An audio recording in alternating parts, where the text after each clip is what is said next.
Il existe beaucoup, même énormément de jeux de course auto, il y en a plus d'une vingtaine si pas plus, et ça peut être un vrai casse-tête pour arriver à faire son choix. Vous avez été nombreux à me le demander, c'est le retour du guide sur comment choisir sa simulation, et à travers cette vidéo, eh bien, quels critères vous permettent de parfaitement faire votre choix et trouver le jeu de course qui vous correspond. C'est parti.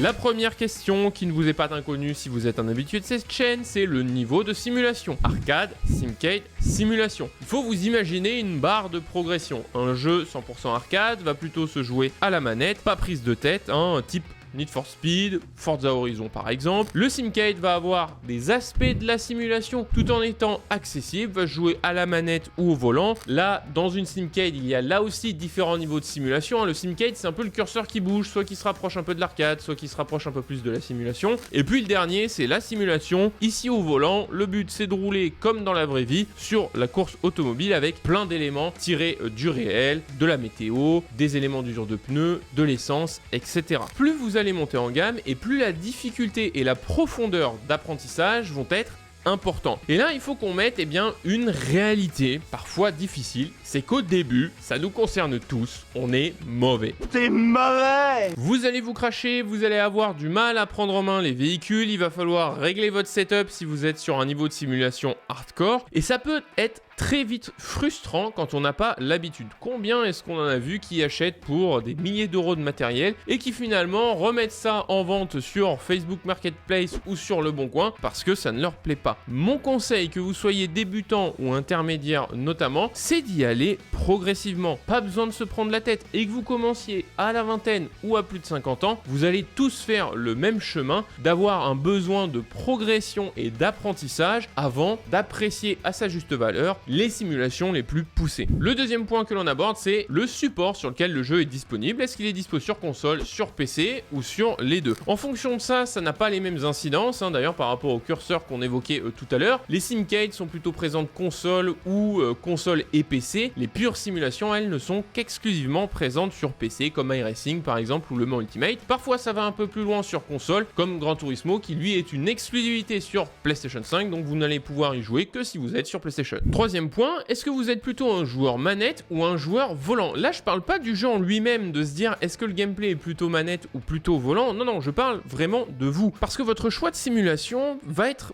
potentiellement corrélé à votre choix de hardware. Prenons un exemple, vous êtes un joueur manette et vous avez envie de vous lancer sur une simulation un peu plus poussée. Rien ne sert d'aller sur iRacing, il y a de très bons joueurs à la manette sur iRacing, mais vous n'allez pas bénéficier de toute la saveur et de ce que peut offrir iRacing, ou même un Le Mans Ultimate par exemple, si vous n'avez pas un volant. Proportionnez là aussi votre choix de simulation en fonction du hardware que vous avez pour pouvoir l'apprécier au maximum. Quatrième point, est-ce que vous êtes plutôt quelqu'un qui apprécie le multijoueur ou le jeu solo? Là, ça dépend de votre emploi du temps, de votre cercle social et du contexte autour de votre vie. Vous avez peut-être pas forcément des heures et des heures à consacrer à votre simulation ou à du jeu multijoueur et vous avez plutôt envie de vous détendre comme ça, 30, 40 minutes parce que vous avez un temps pour vous faire une petite partie. Là aussi, ça va avoir une incidence sur le niveau de simulation que vous allez choisir et sur les jeux que vous allez choisir. Forza Horizon ou même Gran Turismo, typiquement pour faire des petites sessions de jeu, c'est au top. Si vous allez chercher à avoir des simulations encore une fois plus poussées, comme Le Mans Ultimate ou comme iRacing que je citais, même un Assetto Corsa Rally par exemple, avec un aspect maîtrise, eh bien il va vous falloir un peu plus de temps. Autant sur AC Rally, ça va être du solo, donc vous n'allez pas être trop prise de tête, ça va être le chrono face à vous-même. Autant en multijoueur, avec des licences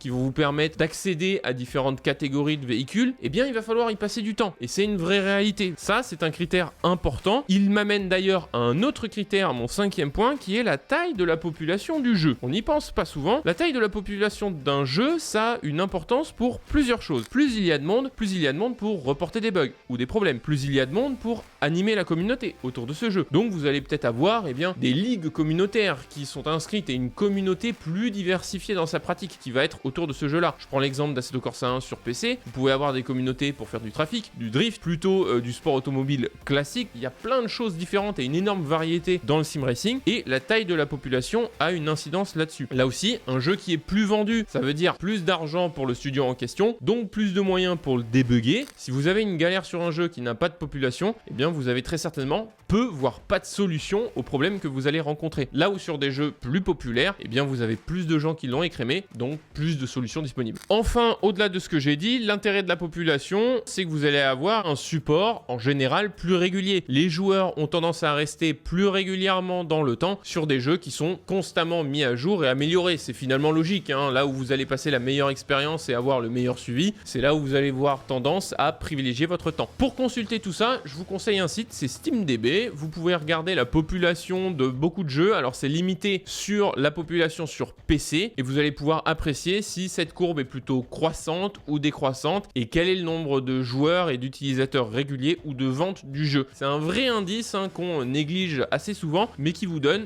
pas mal de sons de cloche sur là où est le jeu et là où est-ce qu'il va. Maintenant, il est temps de se poser la question que j'ai très légèrement abordée précédemment sur le niveau de difficulté. C'est la question, j'ai envie de dire, la plus importante dans votre choix. C'est combien de temps vous pouvez consacrer à votre passion. On parle souvent d'iRacing sur la chaîne, mais iRacing ne s'adresse pas à vous si vous avez que 2 heures par semaine. Quand je dis qu'il ne s'adresse pas à vous, il peut s'adresser à vous. Ça peut être ok pour vous de ne passer que 2 heures sur la simulation si vous jouez au solo, plus que sur le multijoueur ou avec une ligue. Très bien. Et si vous en êtes content, c'est parfait, j'ai envie de dire. Le seul truc, c'est que ça peut créer souvent des frustrations chez beaucoup de débutants. C'est un peu comme si vous preniez un abonnement à la salle sur iRacing. Si vous n'avez pas 2 à 3 fois par semaine où vous pouvez y aller, vous n'allez pas rentabiliser votre abonnement. Ça demande sur des simulations plus poussées, encore une fois, de l'apprentissage. Et forcément, si vous avez 5 heures à y passer dans votre semaine par rapport à 2 heures, vous allez mettre en une semaine ce que vous ferez en 3 semaines de l'autre côté. Et peut-être que 3 semaines pour apprendre une voiture, un circuit, avec tout le renouvellement, l'animation de population, vous allez encore une fois vous créer des frustrations. Donc, il faut penser au gré de votre semaine et de votre emploi du temps à combien de temps vous pouvez y consacrer. Ça va vous permettre d'ajuster ce curseur-là. Ça marche d'ailleurs pour la partie logicielle, mais aussi pour la partie hardware. Et un conseil que je peux donner aux débutants, si vous cherchez à aller sur des simulations plus poussées, Automobilista 2, Assetto Corsa Rally, iRacing, LMU, sur toutes ces simulations-là, si vous avez relativement peu de temps, mais que vous voulez y aller, je vous conseille de garder le même véhicule ou en tout cas la même catégorie de véhicules pendant un certain temps. Si vous avez que 1, 2, 3 heures par semaine, vous allez sûrement passer 1 ou 2 mois entiers à apprendre la maîtrise du véhicule de base. Et ça va vous permettre de plus vite progresser ensuite pour augmenter la variété. Si vous vous fixez sur une GT3, que vous maîtrisez cette GT3 au bout de 2-3 mois, ça va vous aider à maîtriser le panel plus global de GT3. Et donc l'apprentissage des prochains véhicules sera plus rapide. Or, si vous changez de véhicule toutes les semaines, vous n'arrivez pas à vous repérer, vous ne créez pas des limites dans votre apprentissage et vous n'allez jamais mettre le doigt sur le point d'amélioration. Prendre son temps, c'est encore une fois gagner du temps dans le futur. Si vous souhaitez être accompagné pour progresser, en description, raceclutchcenter.com, on coach sur plein de jeux de simulation différents, du F1, du GT7, du iRacing, du LMU, bref, toutes les infos sont dispo sur le site, le lien est en description. Maintenant qu'on a dit tout ça, il y a des critères plus classiques, par exemple les voitures, le nombre de véhicules disponibles sur le jeu, quel type de véhicule, est-ce qu'on est plutôt sur des véhicules typé circuit, typé rallye, typé drift, typé voiture routière, il y en a pour tous les goûts dans la nature. Les personnalisations disponibles, est-ce que vous pouvez personnaliser les peintures, des pièces, qu'est-ce que vous préférez dans votre pratique de l'automobile et de la course automobile. Et enfin, il y a les réglages disponibles. Je parle de réglage du véhicule. Plus on va vers le pan de la simulation, plus il y en a, donc plus de temps, encore une fois, il va falloir y passer. Et en fonction de vos voitures préférées, de vos marques préférées, eh bien tous les jeux ne vont pas avoir toutes les marques. Donc là aussi, ça peut être un critère de sélection qui vous intéresse. L'autre critère classique au-delà des voitures, c'est évidemment les circuits et environnement. Le nombre de circuits, est-ce que vous aimez les circuits qui sont présents dans la simulation en question? Le nombre de configurations sur les circuits, vous pouvez avoir le circuit en lui-même,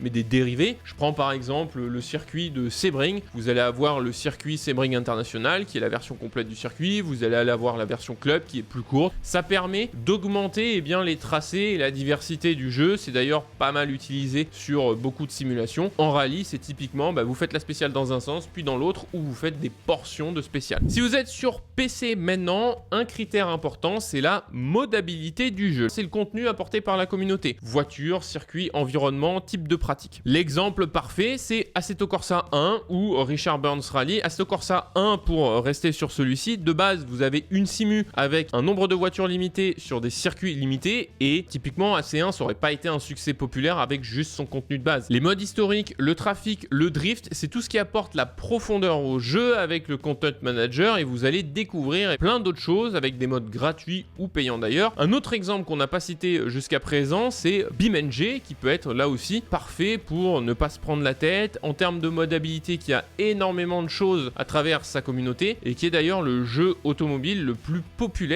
finalement en termes d'utilisateurs réguliers, en tout cas sur PC. Point dont on n'a pas parlé jusqu'à présent, les sous, le prix et le modèle économique. Vous avez des jeux qui sont un paiement simple et unitaire, typiquement votre Forza Motorsport que vous allez acheter ou votre Gran Turismo 7. Vous avez à côté de ça les DLC, c'est le cas par exemple sur F1, sur Gran Turismo 7 récemment avec le Power Pack, le pack puissance qui est sorti. C'est le cas avec des éditions limitées aussi, avec les fameux Season Pass qui vous permettent d'avoir plusieurs DLC. C'est le cas sur Le Mans Ultimate. Et ça va plus loin avec des modèles ensuite parfois par abonnement. Donc là, c'est le cas typique de iRacing. Et vous avez les modèles hybrides. Je reprends le cas de Le Mans Ultimate. Vous allez avoir le fait de payer le jeu. Vous allez avoir ensuite des DLC. Et si vous voulez aller encore plus loin, notamment pour l'aspect multijoueur, vous allez avoir un abonnement sur Race Control. Donc vous allez avoir une mécanique un peu hybride avec un abonnement selon certains accès multijoueurs du jeu. Et pour diversifier votre contenu du DLC. Et puis enfin, le contenu de base que vous payez. Dans la plupart des cas, il y a souvent des promotions ou des bundles associés à l'achat. Donc n'hésitez pas à créer votre panier et regardez ça aussi pour l'évolution dans le temps. Un bon jeu avec un bon modèle économique, par exemple sur PC, c'est Race Room. Alors Race Room qui est un petit jeu de niche, il n'y a pas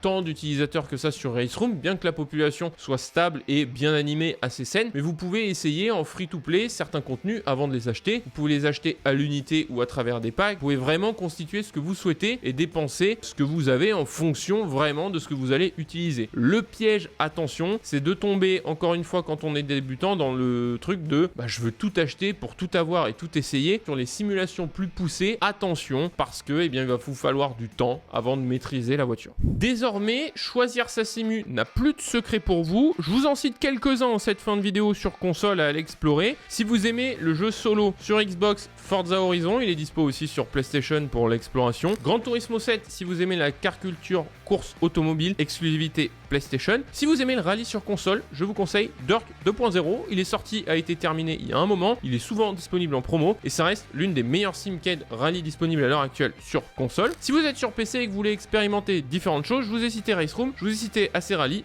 BeamNG et iRacing si vous voulez aller vraiment plus loin. Il y en a plein d'autres comme Le Mans Ultimate, Automobilista. Dites-moi dans les commentaires quelle est votre simu du moment et laquelle vous allez privilégier en 2026. Si vous souhaitez savoir justement en 2026 les nouveaux jeux de course qui sortent, la vidéo est dispo juste ici. Et si vous souhaitez vous équiper et savoir comment choisir son premier volant sur PC ou sur console, c'est par là.